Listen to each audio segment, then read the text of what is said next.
Hello everyone, welcome to Rahul Ojha classes once again. आप सबका मेरे चैनल में स्वागत है। बच्चों, लास्ट क्लास में मैंने आपको ट्रेडिंग ऑन इक्विटी बताया था, उसका डेफिनेशन समझाया था।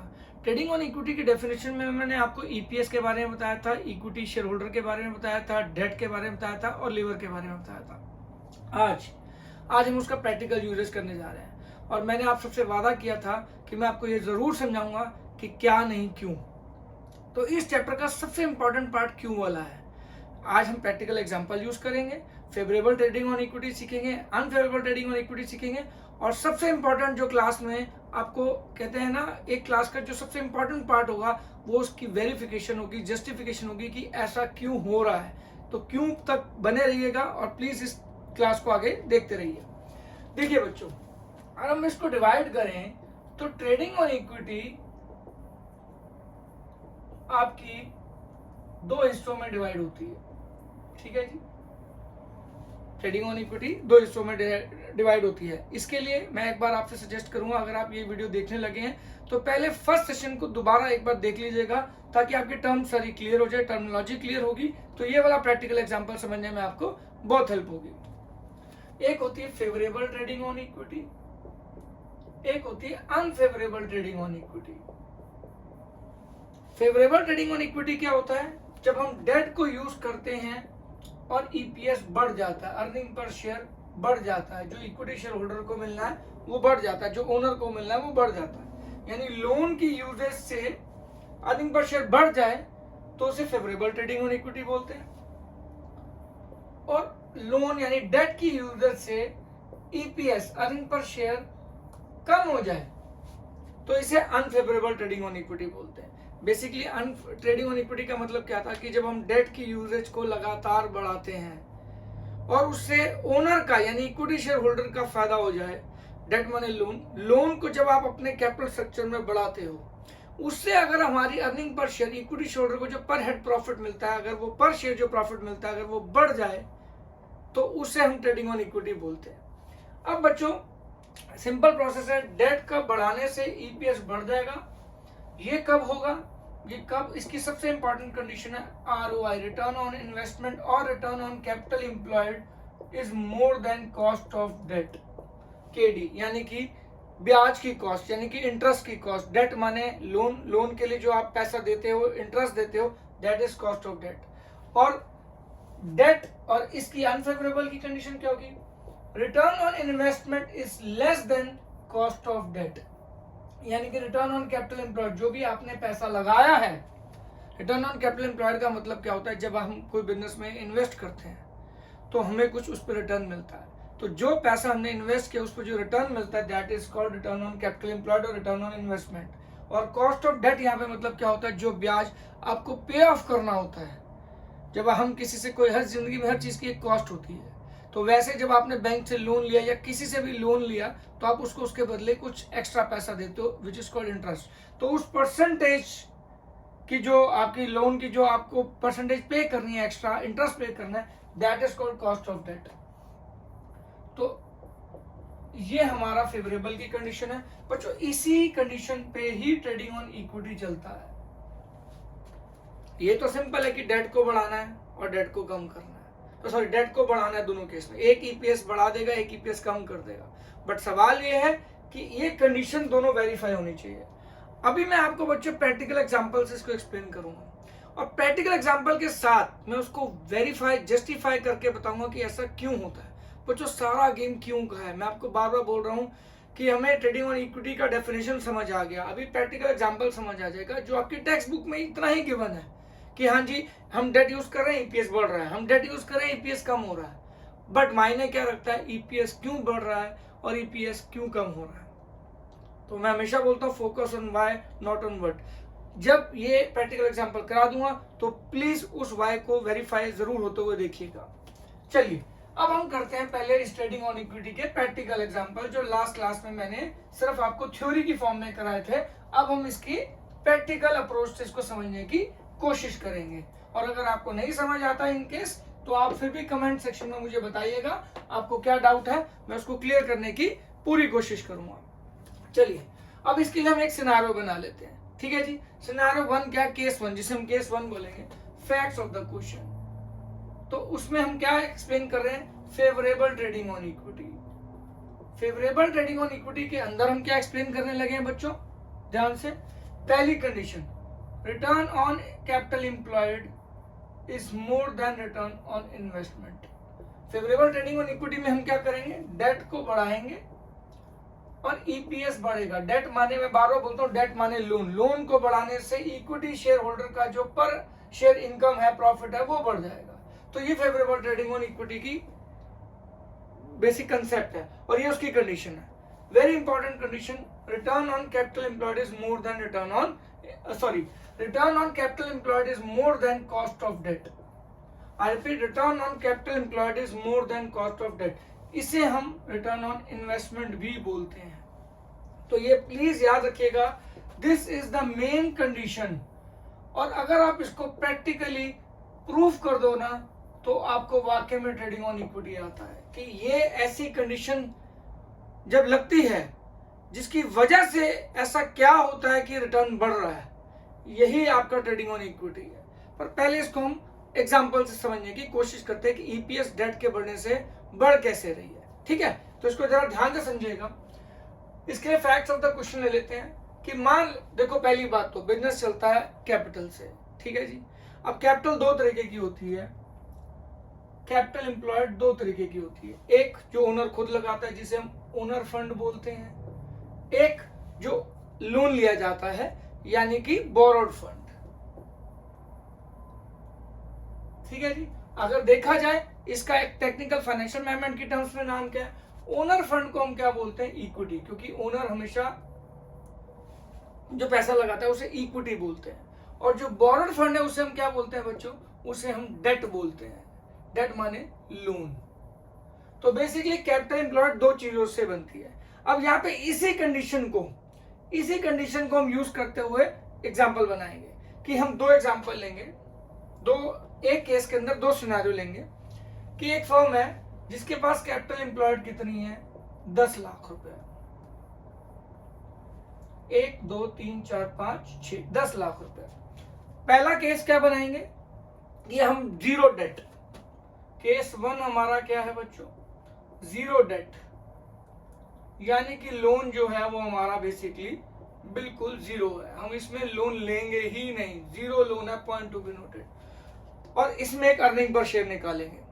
फिर हम क्या करेंगे बच्चों, केस 2, उसमें डेट लेंगे और डेट लेने के बाद फिर अर्निंग पर शेयर निकालेंगे। दोनों केस में अर्निंग पर शेयर निकालने के बाद हमें पता लगेगा कि जब ये कंडीशन प्रूफ हो रही होगी तो अर्निंग पर शेयर बढ़ जाएगी। इसको करके बताते हैं। देखो, आपको लास्ट सेशन में मैंने बताया था कि जब भी हमारा एक प्रॉफिट होता है, प्रॉफिट जनरली क्या होता है, जो P&L अकाउंट से फिगर आती है, या हम मान के चले जिसे हम रिटर्न ऑन इन्वेस्टमेंट भी बोलते हैं, या रिटर्न ऑन कैपिटल एम्प्लॉयड, कि जब आपने बिजनेस में कैपिटल लगाई तो आपको एक रिटर्न मिलता है, उसे हम रिटर्न ऑन कैपिटल एम्प्लॉयड बोलते हैं, जिसे हम क्या बोलते हैं, EBIT, earning before interest and tax. आपको याद होगा, जब भी हमारे पास प्रॉफिट होता है, सबसे पहले हमारा sequence of payment last class में मैंने बताया था, सबसे पहले हम किसको पे करते हैं, पहले आउटसाइडर थर्ड पार्टी को पे करते हैं, फिर गवर्नमेंट को पे करते हैं, फिर उसके बाद लास्ट में जो ओनर बचता है उसको पे करते हैं और उसका पर शेयर इनकम निकालते हैं, जिसे हम अर्निंग पर शेयर बोलते हैं। तो ये sequence of payment last class में आपने एक बार सुना था मेरे से, अब आप देख भी लीजिएगा इसको समझने से पहले, तो आपका बेहतर रिवीजन हो जाएगा, अंडरस्टैंडिंग ऑफ कंसेप्ट बेहतर हो जाएगी। तो अब यहाँ पे हम क्या क्या लेते हैं कि भैया सीधी सी बात है, आपका इक्विटी, ये सारा का सारा पैसा जो 10 लाख का है वो ओनर का ही है। तो इक्विटी शेयर कैपिटल कितनी हो जाएगी, 10 लाख रुपए आपकी हो जाएगी केस 1 के अंदर। जीरो डेट यानी लोन जीरो है, तो सारा पैसा ओनर का ही हो गया और 10 लाख आपकी जो है वो कैपिटल हो गई। तो शेयर होल्डर, मान लो एक शेयर जो है, एक इक्विटी शेयर कितने का है, 100 रुपए का है। नंबर ऑफ शेयर होल्डर निकालने बहुत जरूरी है, नंबर ऑफ ओनर निकालने बहुत जरूरी है, क्योंकि जो टोटल प्रॉफिट होता है वो नंबर ऑफ ओनर्स के हिसाब से डिवाइड होता है। ठीक है जी, तो अब यहाँ पे इक्विटी शेयर होल्डर कितने हो जाएंगे, 10 लाख की आपकी कैपिटल है, 1 2 3 4 5 6। ठीक है जी, 100 रुपए का आपका एक शेयर है, तो आपके पास कितने शेयर होल्डर आ गए, 10,000 शेयर होल्डर आ गए। अब हम ये केस एक्सप्लेन कर रहे हैं फेवरेबल ट्रेडिंग ऑन इक्विटी, तो यहाँ पे ये कंडीशन बहुत मायने रखती है। अब हम मान के चल रहे हैं बच्चों, ये एक अजम्पशन है, यहाँ पे facts of the question assume कर रहे हैं। वो फैक्ट्स ऑफ द क्वेश्चन क्या क्या जरा आप नोट कर लीजिएगा। पहला कि रिटर्न ऑन कैपिटल एम्प्लॉयड कितनी है बच्चों, 10%। यानी अगर हम 100 रुपए लगाते हैं एज ए कैपिटल तो 10% रिटर्न आएगा। कॉस्ट ऑफ डेट यानी कि इंटरेस्ट का रेट, इंटरेस्ट की परसेंटेज, लोन पे जो हम इंटरेस्ट पे करते हैं उसकी परसेंटेज अगर हम बात करें 7% है, ठीक है जी। और एक कांस्टेंट टैक्स रेट है, कंपनी जिस ब्रैकेट में आती है टैक्स के, मान लो वो है 30% टैक्स रेट। तो मैं यहाँ 3 फैक्ट्स ऑफ द क्वेश्चन ले रहा हूँ। रिटर्न ऑन कैपिटल एम्प्लॉयड 10% है, कॉस्ट ऑफ डेट 7% है, टैक्स रेट 30% है। पॉइंट टू बी नोटेड, यहाँ पे कंडीशन क्या लग रही है आपकी, जो वेरी वेरी इंपॉर्टेंट कंडीशन है फेवरेबल के लिए, क्या है? पॉइंट टू बी नोटेड, सबसे important, ROI that is return on investment और capital employed is more than cost of debt. ये आपकी 10% है और ये आपका 7% है। यानी जो हमें मिल रहा है वो ज्यादा है, जो हमें पे करना है वो कम है, तभी हमारा ईपीएस बढ़ेगा। अभी हम इसको प्रूव करके दिखाते हैं, अच्छे से समझिएगा। सबसे पहली चीज EBIT। मान लिया आपने 10 लाख की कैपिटल लगाई इस केस में, ठीक है जी, आपकी 10 लाख की सारा का सारा पैसा ओनर का था, हमारे पास कोई लोन नहीं है, तो हमारे पास पैसा आता है कितना आ गया भाई, 10 लाख का 10% आपका कितना होता है बच्चों, 1 लाख। 1 2 3 4 5, ठीक है जी। जीरो ध्यान रखिएगा, हम सब गलती करते हैं, आप भी गलती कर सकते हैं, मैं भी करता रहता हूं, तो प्लीज ध्यान रखिएगा, जीरो काउंट करके करिएगा, इससे आपको इजी रहेगा, पेपर में गलती नहीं होगी। सबसे पहले एज पर सीक्वेंस हमें किसको पे करना है, थर्ड पार्टी को, यानी कि इंटरेस्ट आउटसाइडर को पे करना है, ठीक है जी। अब इस केस में तो हमारे पास 10 लाख की 10 लाख इक्विटी शेयर कैपिटल है, ओनर का ही पैसा है, कुछ बोरोड किया ही नहीं हुआ, तो हम यहाँ पे -0 कर देंगे क्योंकि इंटरेस्ट है ही नहीं। और हमारे पास क्या बचेगा, अर्निंग बिफोर टैक्स कितना आ जाता है आपका, 1 लाख आ जाता है, क्योंकि इंटरेस्ट इसमें 0 डेट था, इंटरेस्ट हमारा 0 था, ठीक है जी। यहां तक कोई आपको दिक्कत है तो बता दो, ठीक है। अब यहाँ पे हम क्या करेंगे, टैक्स माइनस कर देंगे। टैक्स रेट मैंने आपको कितना बताया, 30% है, तो 30% हमने टैक्स पे कर दिया, तो ये आ गया आपका 30,000, ठीक है जी। अब यहाँ पे आपका अर्निंग आफ्टर टैक्स, ठीक है जी, ये आ गया आपका 70,000। बच्चों सबसे पहले वही बात है, जो हमारे को टोटल अर्निंग होगी बिफोर किसी पार्टी को दिए बिना, वो हमारी यहाँ पे आ गई, जो कि हमारी 10% थी टोटल कैपिटल का। उसके बाद क्योंकि कोई आउटसाइडर था ही नहीं, कोई लोन था ही नहीं, तो हमने इंटरेस्ट 0 दिया, सीधा वही आ गया। उसके बाद टैक्स 30% टैक्स रेट पे था, गवर्नमेंट को पैसा दे दिया, ठीक है जी, वो आ गया 70,000। तो ये होगी अर्निंग आफ्टर टैक्स और earning available to equity share holder. अब इस 70,000 को बच्चों हमें ओनर में बांटना है। हमारे पास नंबर ऑफ ओनर्स कितने हैं बच्चों, 10,000। हमने निकाले थे total capital employed divide by एक शेयर की वैल्यू से इक्विटी शेयर होल्डर कितने निकाले थे, 10,000। तो ये 70,000 कितने लोगों में बटेगा, 10,000 शेयर में बटेगा बेसिकली। अब 10,000 के हिसाब से एक प्रॉफिट में जो एक शेयर होल्डर की होल्डिंग है, that is 7 rupees, which is called earning per share. तो यहाँ पे हमने क्लियरली देखा कि हमने एक सिनेरियो लिया, उस सिनेरियो के हिसाब से हमने उसमें डेट बिल्कुल यूज नहीं किया, सारा पैसा ओनर का लगा। ओनर के पैसे लगाने के बाद हमने देखा कि हमारी अर्निंग पर शेयर कितनी आती है, 7 रुपए। अब अगर हम डेट को यूज करें और अर्निंग पर शेयर 7 रुपए से बढ़कर कुछ और एक्स्ट्रा आए, और ये कंडीशन हमारी वैलिड होगी यहाँ पे, जो कि इस क्वेश्चन में होगा ही होगा, क्योंकि हमारी ROI is more than KD है, ROI is more than KD, return on investment और return on capital employed is more than KD। तो इस केस में अर्निंग पर शेयर बढ़ेगी, और इस कंसेप्ट को हम क्या बोलते हैं बच्चों, फेवरेबल ट्रेडिंग ऑन इक्विटी। और इसी का उल्टा कर दें तो वो बन जाएगा अनफेवरेबल ट्रेडिंग ऑन इक्विटी। पर पहले मैं आपको इसका फेवरेबल वाला पूरा कंसेप्ट समझाता हूं। और बच्चों सबसे इंपॉर्टेंट बात, वो जितना इंक्रीज आएगा वो किस वजह से आएगा और क्यों आएगा, मैं उसकी जस्टिफिकेशन इस क्लास में देने वाला हूं, जो कि आपको शायद ही आपकी टेक्स्ट बुक्स में आपको नजर आए। तो ये एक बहुत इंपॉर्टेंट कंसेप्ट है जो आपको बहुत फायदा देने वाला है, क्योंकि आपके पास जस्टिफिकेशन आ जाएगी कि अर्निंग पर शेयर बढ़ रही है। ये तो समझ आ गया कि ट्रेडिंग ऑन इक्विटी में डेट को यूज करने से, प्रोवाइडेड ये कंडीशन प्रूफ हो जाए कि ट्रेडिंग ऑन इक्विटी आपका जो अर्निंग पर शेयर है वो बढ़ जाता है। बट क्यों बढ़ जाता है, दैट इज द पॉइंट, और जिसके लिए मैं आपको बार बार फोकस करता हूं, फोकस ऑन वाई। तो इस पे बने रहिएगा क्लास में। अभी बच्चों ये same facts of the question है, मैं इसको यहाँ रब कर लूंगा, ठीक है जी। आप लिख लीजिएगा इसको होल्ड करके स्क्रीन को, आप प्लीज इस फैक्ट को लिख लीजिएगा। फिर भी मैं आपके लिए यहाँ पे एक बार दोबारा से मेंशन कर देता हूँ ताकि आपको बना रहा है कि इस क्वेश्चन में ROI और रिटर्न ऑन कैपिटल एम्प्लॉयड जो था वो आपका 10% है, ठीक है जी। और आपका कॉस्ट ऑफ डेट कितना था जी, 7% है। और टैक्स रेट कितना है जी, आपका 30% है। और यहाँ हम एक कंडीशन फॉलो कर रहे हैं कि जो आपका रिटर्न ऑन कैपिटल एम्प्लॉयड है वो आपका 10% है, जो कि ज्यादा है कॉस्ट ऑफ डेट यानी 7% है। यानी जो हम बिजनेस में कमा रहे हैं वो ज्यादा है और जो हमें पे ऑफ करना है थर्ड पार्टी को वो कम है, तभी ईपीएस बढ़ेगा। क्यों बढ़ेगा फिर बताएंगे, ठीक है। तो अब हम क्या करते हैं, सेकंड सिनेरियो में यहाँ पे चेंजेस कर लेते हैं। टोटल कैपिटल एम्प्लॉयड कितनी है बच्चों, 10 लाख ही है, ठीक है जी। 1 2 3 4 5 6, 1 2 3 4 5 और ये 6, सॉरी 1 2 3 4 5 6, ठीक है जी। तो यहाँ पे थोड़ा सा अब ध्यान दीजिएगा, 10 लाख की कैपिटल होगी। अब यहाँ पे हम क्या करते हैं, इक्विटी यानी कि ओनर का जो पैसा है इक्विटी शेयर कैपिटल वो सिर्फ 5 लाख लेते हैं, ठीक है जी। और डिबेंचर यानी कि लोन बेसिकली क्या लेते हैं, 5 लाख का ले लेते हैं। यानी इस केस में सारा का सारा पैसा क्या था, ओनर का था, 10 लाख का 10 लाख। इस केस में हमने 5 लाख ओनर से ले लिए, 5 लाख का लोन ले लिया। और क्योंकि लोन के आगे हमेशा एक प्रीफिक्स होती है, एक परसेंटेज होती है जो कि उसके इंटरेस्ट रेट को रिप्रेजेंट करती है, तो यहाँ 7% डिबेंचर है, यानी 7% 5 लाख में हमें क्या देना पड़ेगा, इंटरेस्ट, ब्याज, ठीक है जी। और अब यहाँ पे क्या कंडीशन है, अगेन इक्विटी शेयर कैपिटल कितने, इक्विटी शेयर होल्डर कितने हो जाएंगे, 5 लाख की हमारे पास कैपिटल है। मैंने आपको बताया था एक इक्विटी शेयर कैपिटल को, एक इक्विटी शेयर को कितने का मानना है, 100 रुपए का। तो इक्विटी शेयर होल्डर कितने हो जाएंगे, 5 लाख डिवाइड बाय 100, तो यहाँ पे 5000 हमारे क्या हो जाएंगे, number of equity share holders, ठीक है जी। अब ट्रेडिंग ऑन इक्विटी का कंसेप्ट कि विदाउट डेट ईपीएस आई, डेट को यूज किया विद दिस कंडीशन आपका अर्निंग पर शेयर बढ़ेगा, यही हम प्रूव कर रहे हैं। Let's start.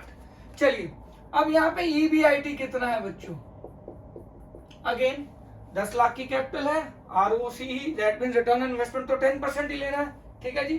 तो आपका कितना आ गया, आपका 1 लाख आ गया। 1 2 3 4, 1 2 3 4 5, ठीक है जी।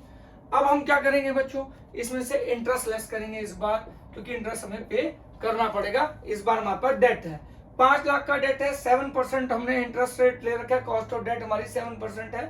तो 7% ऑफ 5 लाख निकालोगे तो वो 35,000 आ जाएगा, क्योंकि 5 लाख का लोन ले रखा है, डेट आपको लोन होता है तो उस पर ब्याज देना है। तो 7% 5 लाख पे निकालेंगे 35,000 आ जाएगा और आपका यहां से आंसर आ जाएगा ईबीटी। अब ये कितना बनता है बच्चों, आपका 65,000। यहां तक आपको क्लियर समझ आ गया कि पहले हमने इंटरेस्ट दे दिया, यहाँ पे इसलिए नहीं दिया था क्योंकि वो डेट था नहीं, यहाँ पे डेट है तो हमने उस पर इंटरेस्ट दे दिया। उसके बाद टैक्स आ जाऊं, ठीक है जी। टैक्स आपका सीधा 30% मैंने आपको बता रखा है, दिस इज 30%। तो 30% 65,000 का निकालोगे तो 19,500। और यहाँ पे आपका अर्निंग आफ्टर टैक्स, यानी पहले आउटसाइडर को दिया, गवर्नमेंट को दिया, अर्निंग आफ्टर टैक्स और earning available to equity share holders, owner के पास क्या बचेगा वो निकाल लो जी। तो वो कितना बचेगा भैया, यहाँ से अपने लेस करोगे तो ये आ जाएगा 45,500। अब इसको अगर हम डिवाइड करते हैं नंबर ऑफ, क्योंकि ये तो टोटल अर्निंग आ गई जो इक्विटी शेयर होल्डर में बढ़नी चाहिए, अगर हम इसको डिवाइड करते हैं किससे, नंबर ऑफ शेयर होल्डर से। नंबर ऑफ शेयर होल्डर्स हमने निकाले 5000, यहाँ पे 5000 निकाले थे हमने, तो इसको 5000 से डिवाइड करो आप, ठीक है जी। तो ये आपका कितना आ गया,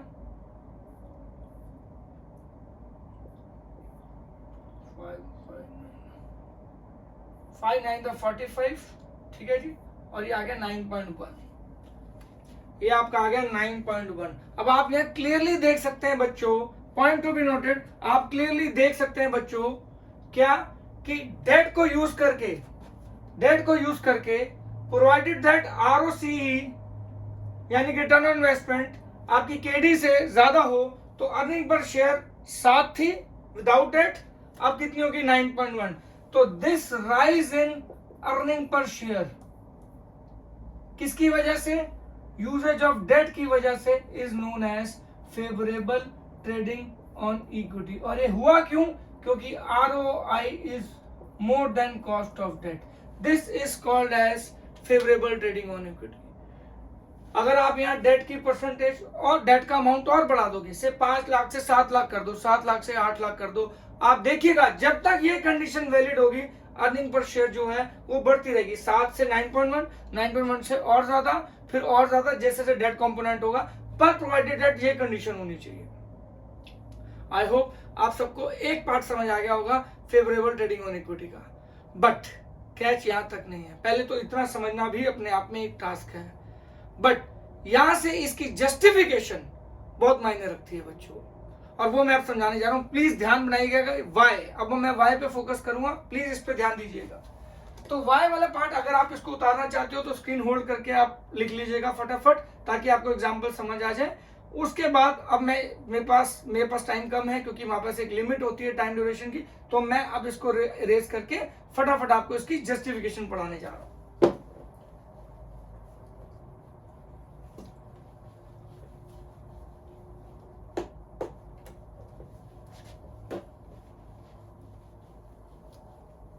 जस्टिफिकेशन में बच्चों सारा प्रैक्टिकल पार्ट होगा, आपको बहुत मजा आएगा, क्योंकि ये शायद आपको किसी भी बुक में आपकी लेवल पे 12th लेवल पे तो शायद आपको ना मिले ये चीज किसी भी किताब में, बट बहुत इंपॉर्टेंट जस्टिफिकेशन है। क्योंकि 12th में ज्यादातर जस्टिफिकेशन यही होती है कि डेट बढ़ेगा तो अर्निंग पर शेयर बढ़ रहा है, और condition ROI is more then KDA. पर ऐसा क्यों?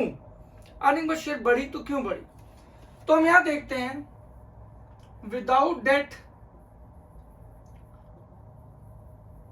यानी कि जीरो डेट, यानी कि 100% इक्विटी, ओनर का पैसा लगाओ, तो हमारी ईपीएस पिछले केस में कितनी आई थी बच्चों? 7। ठीक है जी। हमने विद डेट लिया, ठीक है जी, 5 लाख रुपए का डेट लिया था।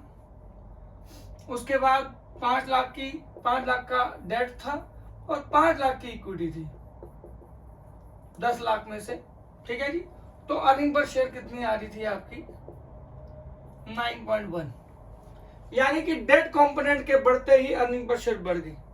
ऐसा क्या हुआ जो बढ़ गई? क्यों बढ़ गई? अब इस बात की जस्टिफिकेशन ध्यान से समझिएगा बच्चों। चलिए अब लॉजिक सोचते हैं बच्चों। यहां पे देखा जाए तो अर्निंग पर शेयर में कितना फर्क है? ये आप दोनों का, अगर हम दोनों सिनेरियो में अर्निंग पर शेयर को सब्ट्रैक्ट करते हैं तो हमारे को नेट गेन मिलता है 2.1 रुपीज का। ठीक है, इसको हम वेरीफाई करते हैं कैसे।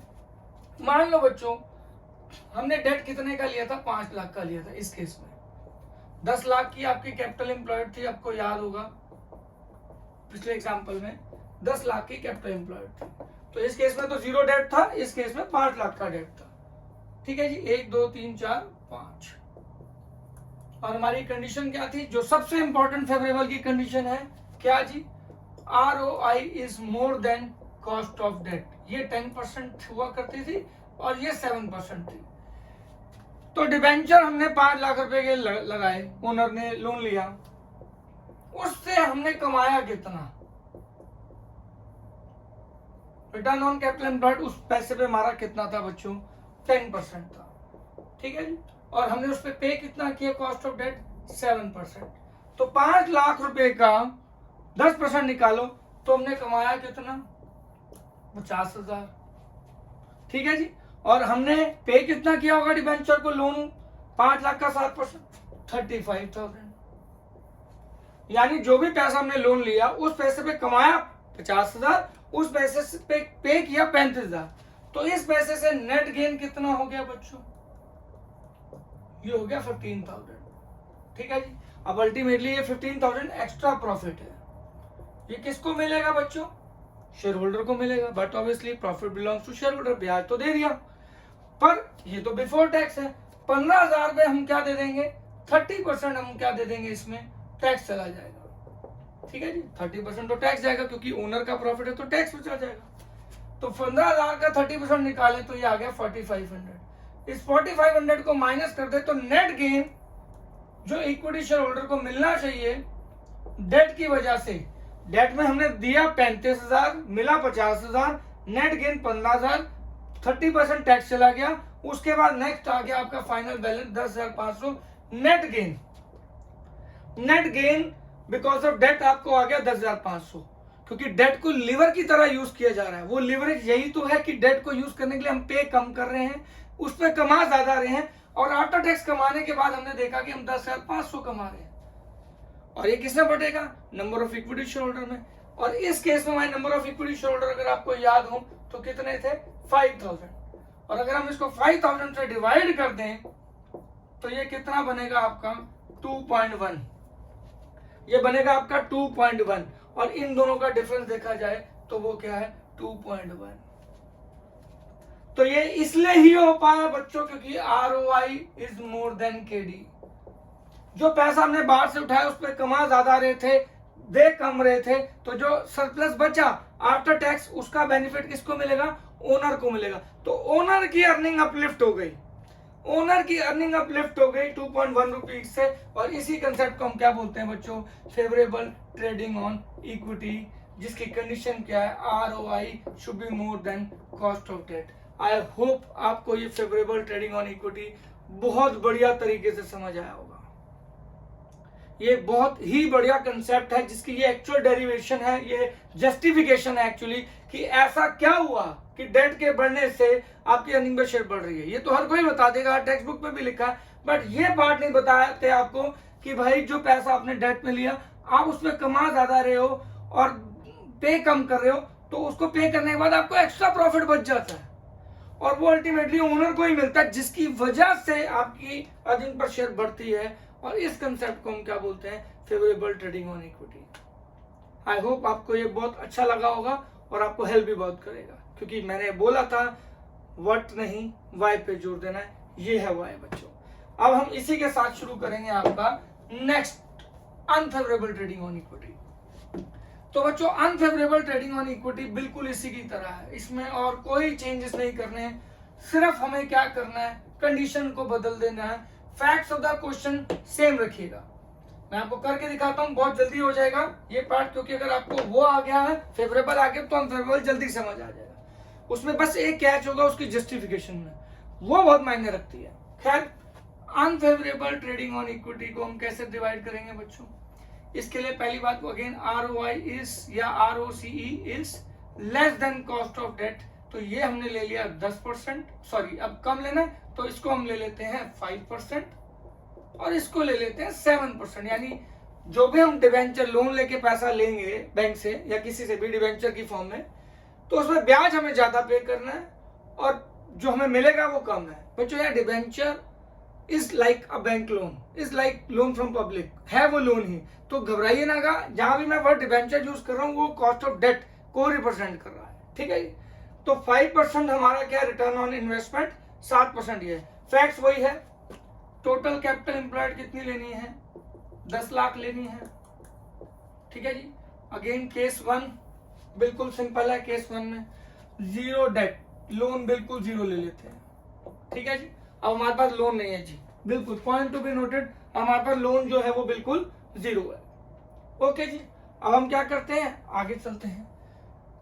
सारा का सारा पैसा ओनर ने लगाया, इक्विटी शेयर होल्डर ने पैसा लगाया, इक्विटी शेयर कैपिटल लगाई, कितने की लगाई? 10 लाख की। 10 लाख क्योंकि टोटल कैपिटल एम्प्लॉयड 10 लाख है, 1 2 3 4 5 6 सॉरी 10 लाख है, और यहाँ पे भी 10 लाख हो गई।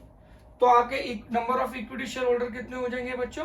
क्योंकि एक इक्विटी शेयर हम मान के चलेंगे 100 रुपए का, तो नंबर ऑफ इक्विटी शेयर कितने हो जाएंगे? 1 2 3 4 5 6 डिवाइड बाय एक शेयर 100 रुपए का है, तो 10,000 इक्विटी शेयर होल्डर हो गए, ठीक है जी। डेट जीरो है। अब यहाँ पे क्या गेम है बच्चों? सीधी सी बात, सबसे पहले हम क्या करेंगे, आप यही कर लेते हैं, चलिए EBIT earning before interest on tax, यहाँ पे हमारी रिटर्न ऑन इन्वेस्टमेंट कितनी है? 5% है। तो 10 लाख का 5% यहाँ पे कितना कमाएंगे हम? मात्र 50,000 कमाएंगे, पॉइंट टू बी नोटेड। अब इस केस में क्या होगा, हम जीरो डेट लेंगे, जीरो डेट के साथ क्या करेंगे, पहले जीरो डेट के साथ EPS निकालेंगे, फिर डेट को बढ़ाएंगे, EPS बढ़ने के बजाय कम हो जाएगी। क्यों? क्योंकि कंडीशन इस बार रिवर्स हो गई। जब कंडीशन रिवर्स हो गई तो आउटकम भी रिवर्स हो जाएगा और उसे हम अनफेवरेबल बोलेंगे, फिर उसको जस्टिफाई करेंगे कि ऐसे कम हुआ तो क्यों कम हुआ, and this whole concept is called as trading on equity. तो यहाँ पे EBIT 50,000 हो गया, इसमें से इंटरेस्ट तो 0 था क्योंकि थर्ड पार्टी है ही नहीं। तो हमारा अर्निंग बिफोर टैक्स कितना हो गया बच्चों? सिंपल, क्योंकि आउटसाइडर था नहीं, डेट था नहीं, तो ये 50,000 ही हो गया। ठीक है जी। इसके बाद आपने 30% टैक्स पे कर दिया, तो ठीक है जी, आपका टैक्स कितना आ गया बच्चों? हाँ, प्रोवाइडेड टैक्स रेट भी आप पुराने वाला ही लिख लें 30%। फैक्ट्स ऑफ द क्वेश्चन अगर आपके सामने क्लियर होंगे तो आपके लिए आसान हो जाएगा। ठीक है जी। तो अगर ये 30% है तो ये कितना हो गया? 15,000। अब यहाँ पे हमारी अर्निंग आफ्टर टैक्स कितनी आ जाएगी बच्चों? ये आ जाएगी 45,000, सॉरी ये आ जाएगी 35,000। ठीक है जी। अब नंबर ऑफ, ये होगी अर्निंग आफ्टर टैक्स और earning available to equity share holder. अब ये कितनी बन जाएगी? 35,000 को अगर हम 10,000 इक्विटी शेयर होल्डर से डिवाइड करेंगे तो ये बन जाएगी अर्निंग पर शेयर 3.5। सबसे पहले आपने कमाया कैपिटल पे, ब्याज दिया थर्ड पार्टी को, टैक्स दिया, ओनर के लिए बचा, नंबर ऑफ ओनर से डिवाइड किया, एक ओनर की इनकम आ गई which is called earning per share, that is 3.5। अब सिनेरियो में हम डेट को यूज करते हैं फटाफट। कैसे? देखिए यहाँ पे अगेन टोटल कैपिटल एम्प्लॉयड कितनी है बच्चों? 10 लाख की 10 lakh, point to be noted. पर इक्विटी शेयर कैपिटल ओनर की कैपिटल कितनी होगी? 5 लाख, और डिबेंचर यानी कि एक तरह का लोन कितने का हो गया? 5 लाख। और इसे हम परसेंटेज लेंगे क्योंकि रेट ऑफ इंटरेस्ट, लोन कभी बिना ब्याज के नहीं मिलता, तो यहाँ ब्याज की परसेंटेज 7% है। Condition again very important for unfavourable condition, that return on investment capital employed less than cost of debt. इसको हमेशा ध्यान रखिएगा। ठीक है जी। अब ये हो गई आपका number of equity share holder भी निकाल लेते हैं। ये इक्विटी शेयर कैपिटल थी, तो इक्विटी शेयर होल्डर क्या आ जाएगा? 5 लाख, 1 2 3 4 5 डिवाइड बाय एक share equity share, one equity share मैंने आपको हमेशा बोला कितने का लेना है? एक इक्विटी शेयर है आपका 100 रुपीज का, तो डिवाइड बाय क्या कर दें? इसको 100 से कर दें, तो 5,000 number of equity share holders आ गए। ठीक है जी। अब हम वापस शुरू करते हैं। इसमें भी EBIT कितना कमाया बच्चों? अगेन 10 लाख का 5% आ गया 50,000। ठीक है जी। ओके जी। अब यहाँ पे हमने 7% लोन पे कितना दिया ब्याज? 5 लाख। 5 लाख पे 7% देंगे। 5 लाख का डिवेंचर है, 5 लाख का लोन है जिसमें 7% ब्याज, यानी इंटरेस्ट कितना बनेगा इस केस में? 35,000। तो earning before tax and interest के बाद और टैक्स से पहले कितनी बन जाएगी? 15,000। अगेन थर्ड पार्टी को दे दिया, थर्ड पार्टी के बाद किसको देंगे? गवर्नमेंट को। 30% टैक्स रेट ब्रैकेट में हम आ रहे हैं, तो ये आपका आ गया 4,500। ठीक है जी। अगर हम इसको लेस कर देते हैं तो earning again earning after tax और earning available to equity share holder आ जाएगी, जो कि आपकी आ जाएगी 10,500। ठीक है जी। अब यहाँ पे हम इक्विटी शेयर को, नंबर ऑफ इक्विटी शेयर कितने हैं? 5,000, इससे डिवाइड करते हैं तो अर्निंग पर शेयर आपकी कितनी आ रही है बच्चों? 2.1। तो अब यहाँ पे क्लियरली देख सकते हो बच्चों, विदाउट डेट आपका अर्निंग पर 3.5 था, अर्निंग पर शेयर 3.5 था। विद डेट 5 लाख का आपका अर्निंग पर शेयर कम हो रहा है। और ऐसा क्यों हो रहा है? क्योंकि कंडीशन वैलिड है, रिटर्न ऑन इन्वेस्टमेंट और capital employed is less than cost of debt. अब ये वेरीफाई तो हो गया कि भैया यहां से यहां करेंगे, डेट विदाउट डेट आपका क्या था? अर्निंग पर शेयर ज्यादा था, विद डेट कम आ गया, तो ये अनफेवरेबल ट्रेडिंग ऑन इक्विटी, यानी डेट के यूजेज से ईपीएस कम हो गया। पर अगेन इसको भी वेरीफाई कर लेते हैं कि ऐसा क्यों होता है। तो अगर आप इसको फटाफट नोट कर लीजिएगा, अगेन आप स्क्रीन को होल्ड करके फिर इसको आप रिकॉर्ड कर लेंगे, उतार लेंगे। ठीक है जी। अब मैं इसकी आपको जस्टिफिकेशन भी दे देता हूं कि ऐसा क्यों होता है। देखा जाए तो इस केस में हमारी अर्निंग पर शेयर कितनी थी without debt? Without debt earning per share कितनी थी बच्चों? 3.5, करेक्ट। और विद डेट कितनी आई बच्चों आपके साथ? लोन के साथ कितनी आई? 2.1, यानी कितने का नेट फॉल हुआ यहाँ पे? 1.5, 1.4। अब हम क्या करेंगे? इस 1.4 के जो लॉस को हम निकाल लेंगे। अब कह रहे कैसे निकालेंगे? मैं आपको प्रूफ करके दिखाता हूं। और यही वाय है बच्चों, ये बहुत जरूरी है। यहां तक समझना अपने आप में अच्छी बात है, पर जो अब समझा रहा हूं वो समझना आपको जिंदगी भर बहुत काम आएगा। तो प्लीज उस पर जोर दीजिएगा। वो क्या चीज है? देखिए, हमने 5 लाख के क्या लिए थे? डिबेंचर। 5 लाख का लोन लिया। अब इस बार उस पे हमने कमाया कितना, that is return on investment और रिटर्न ऑन कैपिटल एम्प्लॉयड, वो कमाया 5%, और उस पे हमने इंटरेस्ट कितना दिया, cost of debt, that is 7%। यानी कि कंडीशन लग रही है ROI is less than cost of debt, वो कम है, कमाने वाला कम है, देने वाला ज्यादा है। तो 5 लाख का 5% कमाते हैं तो ये बनता है 25,000, ठीक है जी। और यहाँ पे हम 5 लाख का 7% निकालते हैं तो ये आता है 35,000। यानी अब हम पे ज्यादा कर रहे हैं और मिल हमें कम रहा है डेट को यूज करने पे। हम पे ज्यादा कर रहे हैं, मिल हमें कम कर रहा है, मिल रहा है डेट यूज करने पे। तो there is a net loss 10,000 रुपए का। अब ऑब्वियसली अगर लॉस हुआ है तो वो भुगतना किसको पड़ेगा, ओनर को। पर यहाँ पे कैच है, अगर लॉस हुआ तो टैक्स बचता है। मेरी बात ध्यान से समझना बच्चों, क्योंकि अगर लॉस हो जाएगा तो उस पैसे पे आप लॉस पे कभी टैक्स नहीं देते, आप प्रॉफिट पे टैक्स देते हो। तो 10,000 के लॉस होने से टैक्स बच गया। अगर 10,000 का प्रॉफिट होता तो उस पर टैक्स लगता 3,000, तो वो 3,000 अब हमें टैक्स नहीं देना पड़ेगा। ये बहुत इंपॉर्टेंट कैच है कि यहाँ हमें टैक्स नहीं देना पड़ेगा। क्यों? Money save equal to money earn. 10,000 के लॉस से 3,000 का आउटफ्लो बच गया, आउटफ्लो बच गया इज इक्वल टू इनफ्लो हो गया। इसलिए मैंने क्या किया, यहाँ पे 30% टैक्स जो है, 30% टैक्स रेट जो है बच्चों वो ऐड कर दिया 3,000। 10,000 का 30% जो है वो मैंने ऐड कर दिया बच्चों, क्योंकि लॉस है, ये नेगेटिव फिगर है। अब 3,000 का टैक्स बच गया तो उसका फायदा भी इसको मिलेगा, ओनर को मिलेगा। तो नेट लॉस कितना हो गया बच्चों, 7,000। 7,000 इज आवर नेट लॉस। यहाँ मैंने ब्रैकेट इसलिए लगाया क्योंकि वो नेगेटिव फिगर को रिप्रेजेंट करेगा। अब 7,000 का नेट लॉस हो गया। इसको ओनर में अगर हम डिवाइड करें, क्योंकि 5,000 ओनर है डेट को यूज करने के बाद, 5,000 इक्विटी शेयर है, तो ये कितना आता है 1.4, और ये दोनों के बीच का डिफरेंस है। तो ये सबसे इंपॉर्टेंट पॉइंट यही है कि बच्चों, ये तो आप सबको समझ आ गया कि डेट को यूज करने से अर्निंग पर शेयर बढ़ सकता है तो उसे फेवरेबल ट्रेडिंग ऑन इक्विटी बोलते हैं। डेट को यूज करने से आपका अर्निंग पर शेयर कम हो सकता है तो उसे अनफेवरेबल ट्रेडिंग ऑन इक्विटी बोलते हैं। और वो उनकी रेस्पेक्टिव कंडीशन है कि अगर ROC is more than KD तो वो फेवरेबल होगा, ROC is less then KD तो वो अनफेवरेबल होगा।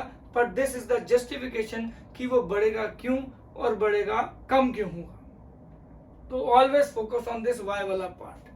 अब इंपॉर्टेंट पार्ट, इसका एनालिसिस भी कर लेते हैं बच्चों। ट्रेडिंग ऑन इक्विटी बहुत जरूरी है, क्योंकि हम डेट, हर फाइनेंशियल मैनेजमेंट का सबसे पहला मोटिव यही होता है शेयर होल्डर वेल्थ मैक्सिमाइजेशन, मतलब ओनर के पैसे को बढ़ाना। अब अगर अर्निंग पर शेयर बढ़ती है फेवरेबल के केस में, तो ट्रेडिंग ऑन हमारी अर्निंग पर शेयर बढ़ रही है तो इक्विटी शेयर होल्डर को फायदा हो रहा है, but at the cost of financial risk. तो डेट को बढ़ाते रहो, आपको भैया डेट को बढ़ाते रहो, बढ़िया है, अर्निंग पर शेयर बढ़ता रहेगा अगर ROC is more than KD। बच्चों जितना आप डेट को बढ़ाओगे, डेट का increase come with an implication, ये बात याद रखना। डेट का इंक्रीज की एक इम्प्लीकेशन है सबसे बड़ी, वो है राइज इन फाइनेंशियल रिस्क, क्योंकि that comes with obligation called interest, जो आपको देना ही देना है। चार्ज अगेंस्ट प्रॉफिट है, चाहे प्रॉफिट हो चाहे लॉस हो, वो आपको देना ही देना है। If business exist in dynamic environment, अगर बिजनेस लॉस में चला जाए तो डेट को आपने यूज करा है, पहले तो आप डेट यूज करते रहे जब तक आप प्रॉफिट में थे, पर अब इंटरेस्ट, अब बिजनेस लॉस में आ गया, इंटरेस्ट तो फिर भी पे करना है। अब उस इंटरेस्ट को पैसा चुकाने के लिए आपके पास पैसा नहीं है, फिर आप लोन लोगे, फिर उसके ऊपर और इंटरेस्ट दोगे, तो आप डेट ट्रैप में आ सकते हो। तो ट्रेडिंग ऑन इक्विटी को फर्म को यूज करना चाहिए, पर सोच समझ के करना चाहिए, क्योंकि it comes with an implication of rise in financial risk, जो कल को आपको डेट ट्रैप और इंसॉल्वेंसी की तरफ लेके जा सकते हैं, क्योंकि डेट खतरनाक चीज है, इसको सोच समझ के यूज करना चाहिए। और एज ए इन्वेस्टर बच्चों, जब आप किसी कंपनी के शेयर खरीदते हो तो आप हमेशा चेक करना कि अगर आपको EPS पिछले, देखो एक कॉमन सेंस है, अगर कोई बोलेगा कि पिछले साल 10 रुपए थे, इस साल अर्निंग पर शेयर 15 हो गई, तो आपको तो फायदा हो गया, तो इक्विटी शेयरहोल्डर कहेगा ये तो कंपनी बहुत अच्छी है। बट वो actually earning per share debt component की वजह से बढ़ रही है, या फिर उसकी एक्चुअल अर्निंग बढ़ी जिसकी वजह से आपको अर्निंग पर शेयर मिल रहा है। बच्चों ये बहुत इंपॉर्टेंट पॉइंट है। एज इन्वेस्टर आपका EPS का राइज होना, सोच समझ के आप उसको एनालाइज कर दीजिएगा कि वो EPS का राइज टोटल अर्निंग की वजह से टोटल अर्निंग बढ़ रही है तो बढ़ रहा है, या डेट की वजह से कंपनी आपको EPS बढ़ा के दे रही है, क्योंकि डेट की वजह से बढ़ा रही है तो वो डेट को एज ए लीवर यूज कर रही है, पर it comes with the financial risk, और जो कि डेट ट्रैप की तरफ जा सकता है। और ये बहुत इंपॉर्टेंट फैक्टर है कैपिटल स्ट्रक्चर को डिटरमाइन करने के लिए। आई होप आपको ये कंसेप्ट बहुत अच्छे से समझ आया होगा। फिर भी आपको कोई भी डाउट होगा तो प्लीज कमेंट सेक्शन में बताइएगा। एंड आई होप आप इस वीडियो को ज्यादा से ज्यादा सर्कुलेट कीजिए, सीए के लेवल पे भी सर्कुलेट कीजिए, 12th का बोर्ड का एग्जाम आ रहा है उसके लिए भी सर्कुलेट कीजिए, आपको बहुत काम आएगा, बाकी बच्चों को भी काम आएगा। एंड इन केस कोई डाउट हो तो please do let me know. I hope आपको मेरी क्लास पसंद आई होगी। नमस्कार, जय Hind, thank you so much. Please subscribe the channel and make sure that कि ये वीडियो ज्यादा से ज्यादा वायरल हो। Thank you so much.